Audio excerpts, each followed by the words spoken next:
SJ, Yeah. I want to start with a conversation. Okay. Some of my best management conversations, Yeah. the one where somebody actually opens up to me, happened nowhere near a meeting room. Oh, really? Okay. Go on. So welcome to Heels in the Hierarchy, the podcast for women building careers, leading teams and navigating everything that comes with it. I'm SJ. And I'm Pegsy. So they happened on a walk, like we're doing now, and apologies to our listeners for my keys rattling in the background and the sound of It's the my flip-flop. noisy flip-flop. It's the sunny flip-flop, yeah. They happened on a walk, completely unplanned half the time, to be honest. And I used to think that that was just luck, having a good meeting. But actually, it turns out that it's not luck at all. Oh, no, there is like real science behind what you're saying, though, which is exactly why I think it's really nice that you're doing this while we're walking.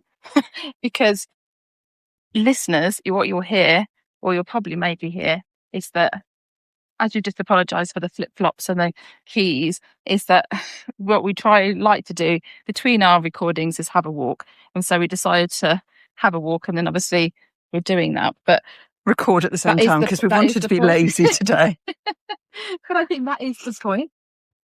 You're probably going to hear us being a little bit breathless. You might hear traffic, you might hear birds, you might, I don't know, there's all sorts of random things. But welcome to Heels in the Hierarchy. Welcome to Heels in the Hierarchy. Today we are planning to talk about walking meetings, why they work, who they work for, and where, but also, frankly, when they don't work and why. Well, let's start with what's actually happening in the body and brain. Because, I'm always fascinated about that. Because actually it isn't just fresh air, although this is lovely, although we're walking in the middle of a heat wave, but in the shade. With hats on. With hats on. But actually, there is actually a really well-known study, I don't know if you know, called from the Stanford University, and it's called From Appraisals and Schwartz. And what they found actually really surprised them. And actually, when I read it, that was really surprising in terms of the stat. Okay, well, give us the headlines then. So basically, people who are walking, like we are, whether it's outdoors or even just on the treadmill, even if it's in the gym facing a wall, interestingly, produced actually roughly twice as many creative responses compared to anyone that was sitting down. So that actually, if you keep looking in the research, on average, the output increased by 60%. 60%? That's not a marginal gain. That's enormous. Yeah, but that's the bit I love, I think, is it wasn't really about being outside, although that's very effective. I know we talk about, how important is that moving the body, but actually it was around the walking itself was the main factor, not necessarily the scenery, which I find quite fascinating. So this isn't going for a walk in a lovely park feels nice. This is that movement itself changes how your brain generates ideas. Yeah, exactly. So they found that walking boosted what's called divergent thinking. So generating novel ideas far more than convenient thinking. So the more analytical, narrowing down kind of thinking, if that makes sense. So that tells us something important for later, that walking meetings might be brilliant for some conversations, but actually less so for others. So hold that thought, because I think that's worth exploring later. Also, though, there is evidence about beyond the creativity. So research actually was published in the British Journal of Sports Medicine that found that even short bursts of physical activity can improve cognitive performance, reduce feelings of fatigue, so people feel more alert, not just more creative. That's me almost falling into the road, people. Holding her, don't fall. So, to be honest then, it describes most of us by 3:00 on a Tuesday afternoon. Or every day after you've had lunch. Yes. But that's a wellbeing angle too. So British Journal of Sports Medicine review specifically scoops the evidence for walking and then obviously of mental health, and the findings were consistently positive. Okay, so let's just get practical for a minute, because this is where my HR hat goes on, which is handy because I am literally wearing a hat today. I want to go through the specific management moments where I think that generally changes the dynamic. I mean, first one, appraisals. Oh, controversial start there, Pegsy. Go on. Well, the traditional appraisal is sat across the desk, sometimes literally facing you are literally facing each other. I'd be really upset if one of you had your back to the other. The appraisal's not getting off to the best start, but you're facing each other. There's a form, there's a screen, at least one. And without intending to, it's setting up barriers. It's almost inherently not confrontational, but inherently designed to formalize a discussion. Yeah, I love that actually. So what you kind of, it's like a front head-on situation. So no real kind of eye contact the whole time. It can feel like scrutiny. It's not really a conversation, and it's kind of power dynamic situations going on. Is that what you mean? Yeah, exactly. Because side-by-side walking removes that. You're looking ahead, you're not looking at each other. So you don't have a literal or metaphorical barrier between you. And people say things walking next to you that they'd never say to you across a desk. To be fair, that I think you're completely right. I mean, that tracks with what we know about therapeutic settings as well. So around side by side or parallel positioning, kind of that reduces that power dynamic, but also it reduces the sense of being interrogated. So it is a power shift and makes people feel more automatically comfortable, I think. Yeah. So interestingly, like when we were talking about walking, we're now in a coffee shop just because it was so hot. But yeah, what was the other thinking around it? Well, I was thinking the second one that sprung to mind for me was about early performance management conversations. Okay. Obviously, these are sensitive, but we know from our sort of management experience, one of the risks are that performance management discussions actually become we start having performance management discussions at the point when the performance has really got bad. And I'm thinking that whilst they're sensitive, if you start in a sort of walking meeting, just gently discussing performance and starting to address it, you're potentially nipping it in the bud and making it less significant. Of course, these are sensitive conversations and you need to be mindful about the environment that you're walking in. But in this instance, you're not disciplining someone, you're flagging a concern, and hopefully early enough that it's a supportive conversation. The other thing I'd just sort of say is to that point that you were making about being side by side and how that is a really powerful shift. The person that you're speaking to could share things with you in that context they would never share in a face-to-face meeting. Yeah, I think you're right. I think the element that you're talking about is something around that relational element the dynamic shifts, but also I think I've talked about it is around that actually part of that conversation is around how the tone really matters. So I've done loads of walking and talk meetings. I think it definitely brings out the best in someone feeling more relaxed. But to your point around management styles and having to have a walking talk meeting prior to the HR conversation, it may then, from what you're saying, just help not have to get to that point or make it easier for that person to feel less interrogated. Completely. But also, how can you build employee engagement and employee trust or understanding what's driving your views of poor performance when you are sitting at a desk in an office with this sort of power dynamic going on where, a walking conversation naturally softens the tone. You can't loom, not that people would loom over people when they talk, but, again, that the environment creates that situation. So there's no power desk.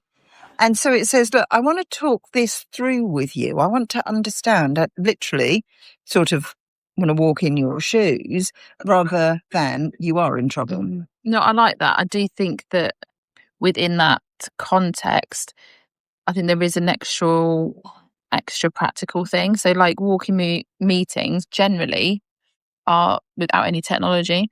So it is that it has to build that personal approach.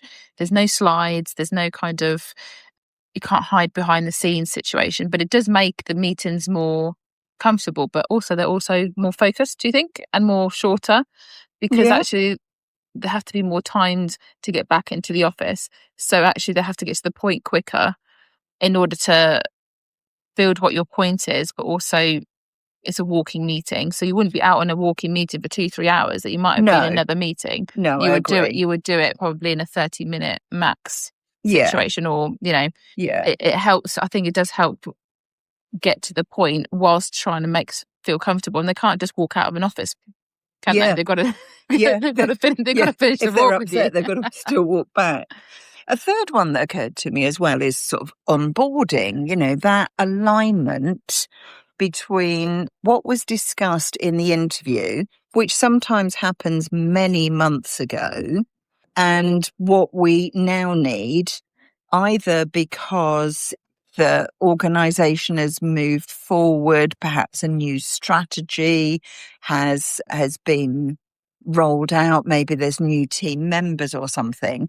So it's about aligning a new starter to the role, the team, the organisation. And this could be really powerful because it's about building those relationships early on. So, yeah, what do you mean? I mean, expand on it a little bit. Well, I mean, like the new starters element. Yeah, a new starter, their first few weeks are overwhelming. I always say the first 6 weeks are the most difficult because you used to know where the paper clips were. You used to know the way to the finance team's office or whatever. But there's new systems, new names, new everything. Yeah. A walk gives you unstructured time to actually get to know your employee as a person. You're not just going through an induction checklist, and it's the perfect environment for them to ask those stupid questions that they don't like to ask, because again, you're walking side by side, not sitting across a desk. That kind of builds into what we've talked about before then, I think, around what you're saying. It kind of builds that psychological safety quite early on if we're doing it in that manner in terms of onboarding. So it matters that someone's kind of taken their time to spend some time on one-on-one with someone. Yeah. And that actually really forms a lot around your first impressions of you as a manager in that window, about taking them out, having conversations, getting to know the new employee, because then they start feeling that they're embedding and they're interested and you're invested with them. So I do think from a wellbeing perspective, it also has a massive impact. And I agree. And that, to your point, is about how we build those trust-based relationships really on. I know that's really close to both our hearts. It's about building engagement more broadly. Obviously, it's weather dependent, it's location dependent, but even on an industrial estate, there's still places you can walk to, and it's about getting out of the building, really. So if you're doing one-to-ones, fairly regularly, if they're done walking, then it's actually signaling something cultural. This organisation doesn't just pay lip service to well-being. It builds into how we actually work together as people, as individuals. That kind of talks very much. Sorry about all the background. Somebody's putting all the chairs back. I think it's one of those things, though, about what we've talked about before, about it's not the big things around the strategy and what's on paper. It's actually about the constant, small, intentional acts that actually is what someone actually sees. So actually it's about making that person feel that you're seeing the whole person, not just an output or an outcome you expect from them. So I do think that's something about, it's not just a one-off thing. I think it's something that as a manager, it's something that you would need to be doing more regularly, not just when you start with that person. So are you advocating for sort of walking everything that's engaging with your team member? No, I think it's about consistency, because if you're not, because we're just obviously saying about from a new starter's perspective, but if you do it once and then never do it again, that new starter's culture can start to slide of going, oh, you only care because obviously I started, but you haven't built any relationship with them. So all the chairs are back in place now, everyone. But I do think that if you're doing it every so often, then you're building your own culture within your team of, it's not every single meeting needs to be walking. The point here is the fact that from a psychological perspective, from a wellbeing perspective, walking helps you be more creative. So if you're going through a team problem or you can't bring a solution, that's a great way of getting people outside of just being into the desk, from what you're saying. But also, if your manager's every couple of weeks or every quarter and just as a check-in, that's more meaningful than just sitting and doing like your one-to-ones, I think. Yeah. And actually, again, I think we need to be mindful about the right conversation and sort of if you're going to have a walking conversation, it needs to be the right conversation to walk in. I think if, like, you wouldn't be doing things about spreadsheets and writing documents, disciplinaries. But you would potentially having your check-ins, your problem solving, or let's think about this issue differently, or those kind of relational conversations that doesn't need a laptop to then create a document. Or you talk about something and then you go back in the office to help that person write it up. I think that's the difference. You're not doing everything, but you are doing it where it is very intentional. And so, I mean, things like disciplinary conversations, anything with formal documentation, where an employee might want a colleague or a union rep, it's not appropriate, it's not fair, and actually it doesn't send the right signals potentially about the seriousness of the subject matter. It makes me think, actually, I'm curious around, it won't be appropriate, obviously, where accessibility is a huge thing. So, we're not saying everyone should be able to walk, but it is about, people do need to think about other ways. We're talking about walking as a evidence-based, but, it doesn't. We don't want to be excluding people by default. So people got chronic pain or someone who finds it difficult, you wouldn't be suggesting that. It's never an assumption. Everything's always an invitation. So you wouldn't go for a walk with someone like that. But what you could say is, let's go to the coffee shop and have a conversation. Yeah, you can do it creatively, so it doesn't exclude those who can't go for a walk. I think that's important. It's not about, but it's trying to think about different ways of interacting in a relational way that is both thinking of the culture. We're talking very much about office-based here, that people are stuck sitting down all the time. We're talking about the evidence that demonstrates that. And obviously, you've found some really good relationships and you've worked through a lot with people because they've opened up to you. Yeah. And that's the point here, rather than it's the only way to do it. Yeah. I mean, I think practically, if a manager is listening and thinking, then what your takeaway should be, I want to try this. But SJ, from your sort of perspective in wellbeing particularly, what's your advice? What's the advice that a manager should take away? I think it's, from what we've talked about very much, is everything's an invitation. So you're not assuming, but you are thinking, is this the right kind of tool that I can use in my toolbox? Is this actually something that will make somebody more comfortable? So, you would ask, like, should we do this as a walk? It's a light touch. It's easy to decline. If people go, actually, I can't, you go, okay, great. But the invitation started to do that. Or we go, actually, I've noticed you've been stuck at your desk. Should we just have, go outside for 5 minutes and then we'll come back? So it's just, everything's about an invitation rather than an expectation. So you're saying keep it to one-to-one or very small group conversations, research on, subjects, problem solving and things like that you kind of want to get a sense check over certain things. I think most staff are broadly supportive of just turning seated meetings into walking ones where they've experienced it before. It does work better in smaller formats, definitely. Creates that informality, but an openness and a trust and collegiality. Oh, I love that word.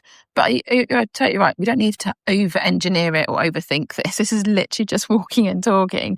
That not everything has to be so strategic, but the whole point of it is to be able to build a relationship with someone. If you've got small groups, then all they tend to do is go into little smaller groups anyway. Yes. Because you can't have too many people on a pavement, or you can't have that. So actually is, here we're talking about walking meetings as in a 1-to-1 or very 2 to 3, not more. Yeah. Because actually the whole point is that you're bringing out the best in your team by making them feel relaxed. You can kind of talk about things that matter, and you're leading by asking for suggestions. You're being curious about what you're discussing rather than a formal, like you're saying, disciplinary. So it does make a massive shift, but let's not overcomplicate it, I think. So one more thing worth flagging, and we will put a bunch of links in the description further down, but one thing worth flagging from the research, one study found that managerial discouragement of breaks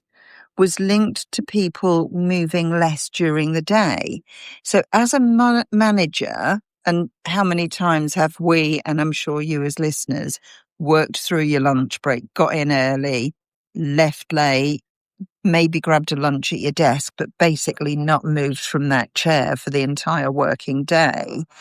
If as a manager you're modeling this behavior yourself, it has a ripple effect on your whole team's habits, not just the person that you're walking with. And it adds credibility to the organizational sort of mantra that people are our number one asset and we value well-being and all those sorts of things. It's the whole bit about retention. But that does bring us back to the whole leadership, really. It's not about having a nice little perk. Or isn't it great that they can go for a walk? It's actually about cultural signalling and making sure this is what the culture that we talk about. Yeah, absolutely. So to wrap it up, walking meetings are brilliant for appraisals, early performance conversations, onboarding and engagement. We've got real evidence to back it up as a benefit for creativity, for mental health, for problem solving. It's not a replacement for every meeting, and it should never be mandatory. Yeah. And to be honest, if anything else, just try it once with one person this week, see what comes up that wouldn't have come up on a desk. And I think that's what you started talking about right at the beginning, is that you've noticed that you get the best out of your people when they do that. Yeah. We genuinely want to hear from you about how it goes. Share your stories with us on Instagram or TikTok, on the website, in the comment section below. Yeah, and subscribe, share it with your manager who needs to hear this, and we'll see you next time. So keep your heels high and standards higher.